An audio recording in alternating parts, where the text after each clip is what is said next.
Caros amigos, em resumo, a proposta dá ao Congresso o poder de decidir sobre os próprios parlamentares. É correto deputados e senadores legislarem em causa própria? Desculpa, Juliano primeiro. É natural, claro. Emendas à Constituição, mudanças no sistema político passam pelo Congresso Nacional. Nós não podemos também criar agora uma lógica na qual nada que tenha a ver com o mundo da política pode ser decidido pelo mundo da política. Mas vai ser decidido por quem, então?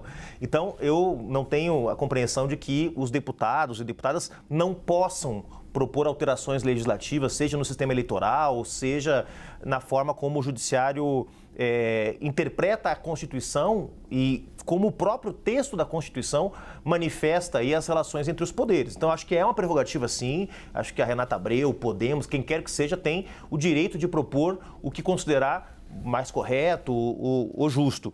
O que eu estou fazendo aqui é um debate noutra abordagem, que é esta PEC, ela tem um caráter casuísta, qual seja, de transferir para o Congresso Nacional toda a prerrogativa em relação à destituição de mandatos parlamentares, mesmo em casos graves. Veja, nós tivemos aí recentemente, vocês vão lembrar, o caso envolvendo a deputada Flor de Lis, o tempo que demorou depois de uma condenação para que a Câmara dos Deputados aprovasse de uma pessoa condenada por envolvimento num assassinato, o tempo que levou para que a Câmara dos Deputados pudesse se posicionar. Então, já há essa prerrogativa. O que o Podemos quer fazer é estender essa prerrogativa para que, dessa forma, os políticos pegos na lei da ficha limpa também, que sejam julgados antes do exercício do mandato, também tenham que responder à Câmara dos Deputados num caso de cassação.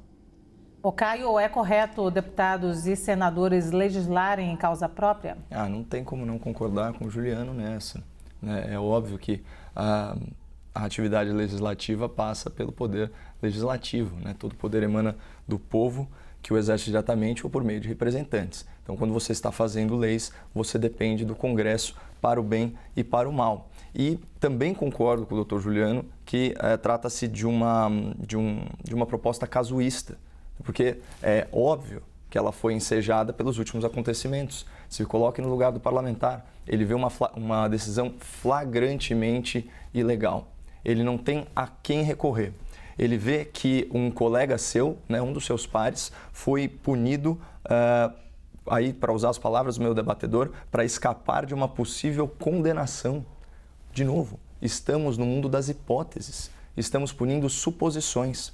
Estamos punindo a suposição de que as representações se tornem procedimentos, que os procedimentos se tornem processos, que os processos gerem condenação e que isso eventualmente descampe por uma demissão e essa é a suposição mais grave, que a única intenção possível para que o ex-parlamentar se desvinculasse do Ministério Público era fraudar o processo eleitoral, quando na verdade há N outras explicações.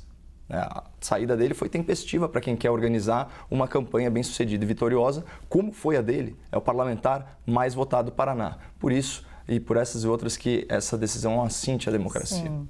Juliano tem 1 minuto para réplica.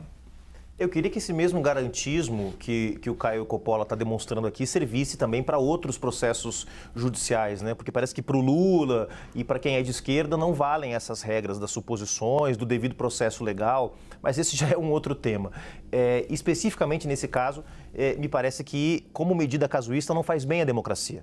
Nós não podemos, num contexto em que o país precisa encomendar do Congresso Nacional medidas importantes para colocar o país de novo no rumo do desenvolvimento, da geração de emprego, do fortalecimento das instituições democráticas, que o Congresso Nacional se volte para si mesmo neste contexto. Então, acho que isso não é positivo e continuo considerando que uma emenda constitucional nesse momento, com esse teor, não ajuda a democracia brasileira, não ajuda o país a voltar para os trilhos, como eu mencionei, e expressa, como o próprio Caio reconhece aqui, uma medida casuísta que tem como propósito blindar o mundo da política.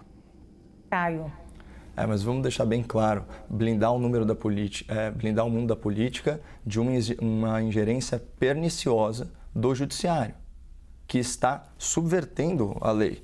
A lei é taxativa, ela fala explicitamente em processos administrativos, não havia. De novo, nós estamos aqui já criminalizando possibilidades. Isso é gravíssimo.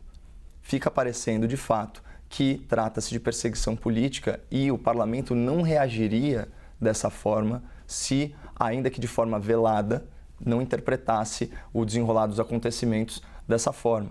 Eu acho lamentável a gente ter um órgão de outro poder com uma interferência tão grande assim na vontade popular. Acho que é disso que a gente está falando. E há tantos casos, eu já falei você mesmo citou, de gente mantendo o mandato, inclusive com pendências judiciais, e aí nesse caso a celeridade saltou aos olhos.